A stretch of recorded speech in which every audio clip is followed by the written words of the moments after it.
বর্তমান যুগে কাউকে সহজে বিশ্বাস করা মানেই নিজে বোকা হওয়া। সবাই কেমন আছেন? আশা করি ভালো আছেন। আমরা ভালো আছি। এটা ছিল সোমবারের একটা ভিডিও। আমরা সরস্বতী পুজোর দিন বের হয়েছিলাম জগন্নাথ হলে যাওয়ার জন্য। প্রতি বছরই আমরা যাই জগন্নাথ হলে পুজো দেখার জন্য।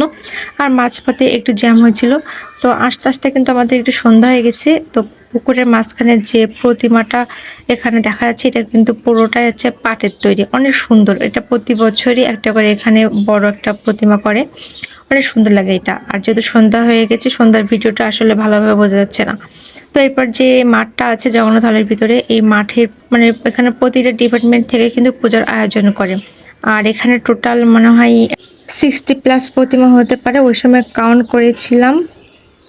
কিন্তু এখন আমার শিওর মনে পড়ছে না কতটা। তবে 60 কি 70 হবে এরকম। তো এখানে কিন্তু সব কিছুই কিন্তু পাওয়া যায়। খাবার থেকে শুরু করে এখানে যে বিভিন্ন কানের দুল, হাতের চুড়ি আর বিভিন্ন রকমের খাবার তো আছেই। যারা এখানে জগন্নাথ হলে গেছেন তারাও তো জানেনই যে কি পরিমাণে এখানে ভিড় হয়। মানে এখানে স্টুডেন্ট ছাড়াও কিন্তু মানে সকল বয়সের মানুষ কিন্তু এখানে যোগদান করে। আর আমরা তো এখানে প্রতি বছরই যাই। মানে আমি যতদিন ঢাকায় আছি মানে সেই শুরুর থেকে আমার কিন্তু মিস হয় না যাওয়া। আমি কিন্তু প্রত্যেকবারই কিন্তু জগন্নাথ হলে এই পুজোটা দেখতে যাই।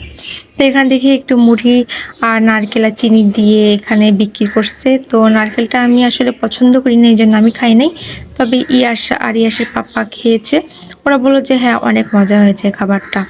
আর কেন বললাম যে বর্তমান যুগে মানুষকে সহজে বিশ্বাস করা মানে বোকামো হওয়া। আসার সময় জ্যাম ছিল, তো রিক্সাওয়ালা মামা বলছে যে রিক্সা জগন্নাথ হলে ঢুকতে দিবে না, আপনারা এখানে নেমে যান। তো তার কথা বিশ্বাস করে কিন্তু আমরা দোল চত্বরে নেমে গেছি। এখন পরে দেখি যে না, রিক্সা কিন্তু ঢুকতে দিচ্ছে ঠিকই, কিন্তু সে কিন্তু একটা জাস্ট মিথ্যা কথা বলে দিল। তো দোল চত্বর থেকে আবার হেঁটে হেঁটে আমরা জগন্নাথ হলে আসছি। আপনারা তো জানেনই যে এখানে কতটা পথ এই মাঝখানে। তো এরপরে যে চানাচুর মাখা খেলাম, এই চানাচুর মাখাটা খুব একটা আমার পছন্দ হয় নাই। এরপরে আইসক্রিম খেলাম একটু। শীতকালে আইসক্রিম পছন্দ কার অবশ্যই কিন্তু কমেন্ট করে জানাবেন। আমার তো খুবই পছন্দ আইসক্রিম। আর জগন্নাথ হলে নতুন একটা মানে বিল্ডিং হয়েছে, নতুন একটা হল করছে। এটা আমি এইবার প্রথম দেখলাম। মানে এর আগেবার গেছিলাম দেখি নাই। তো হলটা কিন্তু অনেক সুন্দর, অনেক বড় এরিয়া। তো এখানে যে ক্যাফেটেরিয়া আছে ওখানে একটু ঢুকছিলাম খাওয়ার জন্য যে কি আইটেম পাওয়া যাবে। তো দেখি ওই দিনই শুধু খিচুড়ি ছাড়া কিছুই জন্য আর খিচুড়ি খাই নাই।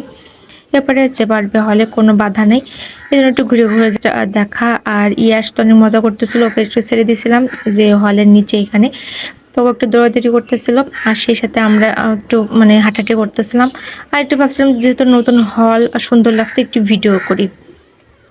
এরপরে কিন্তু আমরা হচ্ছে হলটা সুন্দরভাবে দেখার পরে আমরা হল থেকে বেরিয়ে গেছিলাম। যেহেতু রাতও হয়ে গেছিল, 9টা বেজে গেছিল।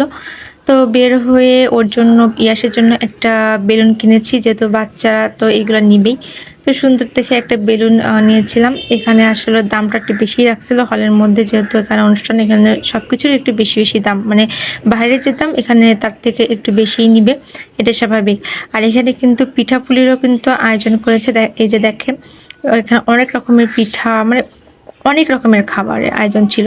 এরপর ইয়াসের জন্য একটা পপকর্ন কিনে আমরা কিন্তু বাসা চলে আসলাম। তো ভিডিওটা কেমন লাগলো সবাই কিন্তু কমেন্ট করে জানাবে। সবাইকে অসংখ্য ধন্যবাদ।